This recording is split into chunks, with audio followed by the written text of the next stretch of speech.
Good morning everyone. पिछले video में जो है हमने अपने राष्ट्रवादी आंदोलन जो है कंप्लीट किए हैं। आज हम देखेंगे विउपनिवेशीकरण के कुछ उदाहरण। विउपनिवेशी मतलब जितने भी गुलाम देश थे उनकी आज़ादी, तो जिसमें सबसे पहला एग्जाम्पल दिया हुआ है भारत का। ठीक है। भारत 1935 के बाद भारत में अंग्रेज शासन के विरुद्ध लगातार आंदोलन चल रहे थे। ठीक है। 1935 हर तरफ किसान, मजदूर, आदिवासी, युवा आदि उपनिवेशी व्यवस्था के विरुद्ध लड़ने लगे थे। भारत में वैसे तो आज़ादी की लड़ाई जो है गुलामी के साथ ही प्रारंभ हो गई थी। विभिन्न वर्गों, विभिन्न समुदायों, विभिन्न जातियों के द्वारा जो है समय समय पर आंदोलन किए जा रहे थे। परंतु 1935 के बाद से जो है भारत में उपनिवेशी सरकार के खिलाफ जो है हर वर्ग ने आंदोलन प्रारंभ कर दिया था। इसी बीच गांधी जी के नेतृत्व में कांग्रेस पार्टी राष्ट्रवादी आंदोलन का नेतृत्व कर रही थी। ठीक है। जैसे जैसे यह साफ होते गया कि भारत स्वतंत्र हो जाएगा तो विभिन्न सामाजिक वर्गों के बीच आपसी तनाव उभरने लगे। इसमें दो बातें छिपी है। पहला कि जैसे आप कोई काम करते हैं और जब वो काम पूरा होने लगता है तो आपकी जो गति है वो और तेज हो जाती है। वैसे ही जैसे जैसे धीरे धीरे ये साफ होते गया कि हमको आज़ादी मिल जाएगी, आंदोलन और तेज होने लगे। लोग अधिक साहस के साथ और अधिक स्फूर्ति के साथ जो है आंदोलन को आगे बढ़ाने लगे। गांधी जी के नेतृत्व में भी आंदोलन चल रहा था। दूसरा, लेकिन एक और समस्या खड़ी हो रही थी कि जैसे जैसे आज़ादी की बात क्लियर होते जा रही थी, जो विभिन्न दल थे आंदोलन करने वाले, उनके बीच में जो है आपसी मतभेद उत्पन्न होने लगे। डॉक्टर अंबेडकर जैसे दलित नेता यह चिंता करने लगे कि स्वतंत्र भारत में दलितों का स्थान क्या होगा। आप समझिएगा, इसके पहले तक ये बातें थी कि देश को सिर्फ आज़ादी मिलनी चाहिए। ठीक है। लेकिन अब जब आज़ादी मिलने की बात जो है सच होने वाली थी, लोगों को लगने लग गया था कि अब देश आज़ाद होने वाला है। लेकिन अब जो आंदोलन करने वाले जो विभिन्न दल थे उनके मन में जो है विभिन्न बातों को लेकर के जो है क्या कहा जाए, विवाद उत्पन्न होने लग गया था। ठीक है। जैसे दलित नेता डॉक्टर भीमराव अंबेडकर सोचने लगे थे कि स्वतंत्र भारत में दलितों का क्या स्थान होगा। इसी तरह मुसलमान चिंता करने लगे। तमिलनाडु जैसे राज्य के नेता भी यह सोचने लगे कि स्वतंत्र भारत में उनके लिए क्या जगह बनेगी। अब जो है जितने भी आंदोलन करता थे वे अपने स्तर पर, अपने संप्रदाय और प्रांत या अपने जाति वर्ग के हिसाब से सोचने लगे थे कि स्वतंत्र भारत में जो है उनका क्या स्थान होगा। कांग्रेस पार्टी यह कहती रही कि पूरे भारत के लोगों का प्रतिनिधित्व करती है और वह निष्पक्षता के साथ सबका न्याय कर सकेगी, लेकिन इसको लेकर सभी आश्वस्त नहीं थे।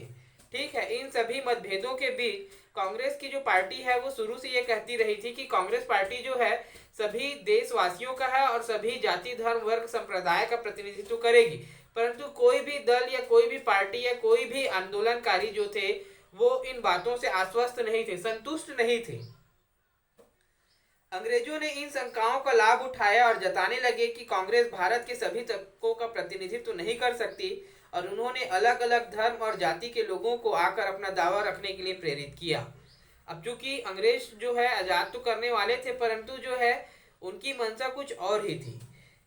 लोगों के मन में जो शंकाएं थी कि स्वतंत्र भारत में उनका स्थान क्या होगा, उन शंकाओं का लाभ उठाते हुए वो अलग अलग धर्मों और जाति वर्ग के लोगों के ये बहलाने लगे कि वे सभी आगे आकर जो है अपना दावा प्रस्तुत करें। भारतीय मुस्लिम लीग के नेता मोहम्मद अली जिन्ना ने मुसलमानों के लिए अलग देश पाकिस्तान की मांग की। ठीक है। अब इनका जो प्रभाव था ये हुआ कि जो मुस्लिम लीग के जो नेता थे मोहम्मद अली जिन्ना साहब, वो क्या करने लगे कि मुसलमानों के लिए अब एक अलग देश पाकिस्तान की मांग करने लगे। समय पर जमीनी स्तर पर जन आंदोलन तीव्र होते गए और ये मांग जो है लगातार बढ़ने लग गई। कई राज्यों में किसान विद्रोह की राह पर थे। शहरों में मजदूर भी संगठित होकर हड़ताल करने लग गए। सेना और नौसेना भी विद्रोह की कगार पर थे। 1946 में तो अरब सागर पर तैनात नौसेना के जवान विद्रोह कर गए और उन्हें भारी जन समर्थन भी मिला। इस स्थिति को देखते हुए लगा कि स्वतंत्रता और टली तो देश में अराजकता का माहौल बन जाएगा, और अंग्रेज सरकार ने फैसला किया कि भारत का विभाजन किया जाएगा तथा पूर्व और पश्चिम के मुसलमान बहुल इलाकों को अलग देश बनाया जाएगा।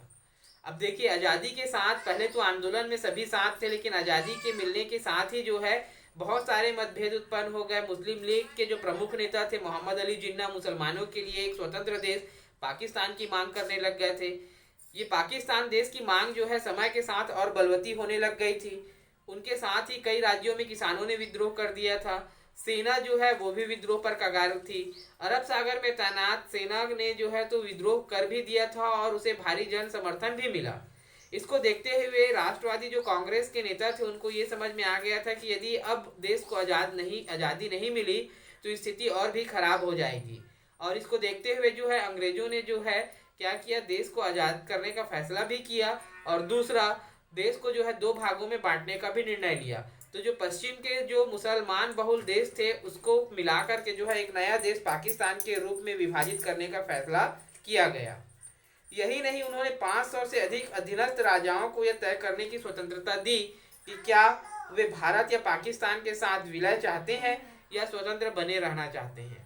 आपको पता है कि भारत जो है आज़ादी गुलामी के पहले जो है स्वतंत्र छोटी छोटी राजाओं और रियासतों के रूप में बटा हुआ था और गुलामी के बाद जो है धीरे धीरे इन रियासतों ने अंग्रेजों की अधीनता स्वीकार कर ली थी, परंतु अंग्रेजों के द्वारा जो है इन्हें बराबर पेंशन मिलता रहता था और इनको कुछ जागीरें भी दी गई थी। लेकिन अब जो है देश आज़ाद हो रहा था और आज़ादी के साथ ही अंग्रेजों ने क्या किया कि जो लगभग 500 देसी रियासतों के राजा थे उनको उनकी इच्छा पर छोड़ दिया कि वे भारत में मिलना चाहते हैं कि पाकिस्तान में मिलना चाहते हैं या फिर वे अपना स्वतंत्र शासन स्थापित करना चाहते हैं। इसमें से अधिकांश राजा भारत में विलय के लिए तैयार हो गए थे, मगर कुछ बड़े राजा जैसे जम्मू कश्मीर में हरि सिंह थे, हैदराबाद के निजाम थे और जूनागढ़ के जो राजा थे, इन लोगों को जो है विलय करने में काफ़ी टाइम लग गया और उन्हें जो है अपने राज्य के जनमत के आधार पर जो है अंततः क्या हुआ, झुकना पड़ा। वे भारत के साथ विलय के लिए राजी हो गए। स्वतंत्र भारत का लोकतांत्रिक संविधान कैसे बना और सार्वभौमिक व्यस्क मताधिकार पर किस प्रकार का संसद चुनाव हुआ, यह कहानी आपने राजनीति शास्त्र के अध्याय में पढ़ी है। सार्वभौमिक व्यस्क मताधिकार की जो भी व्यक्ति 18 वर्ष की आयु पूरी कर लेता है, जिसमें महिला और पुरुष दोनों हैं, जिनको बिना किसी भेदभाव के जाति धर्म लिंग भाषा के आधार पर बिना भेदभाव के मत देने का जो अधिकार है उसे ही सार्वभौमिक व्यस्क मताधिकार कहते हैं।